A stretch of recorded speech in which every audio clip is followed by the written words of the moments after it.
To remove the battery, start by turning the robot upside down. Use a screwdriver to remove the edge sweeping brush. Loosen the 5 screws that secure the bottom cover.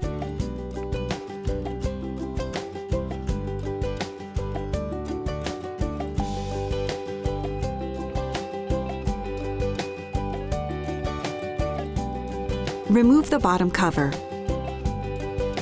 Press the Release tab to remove the battery. Place the new battery by aligning the channels of the battery with the channels of the robot and click the battery into place.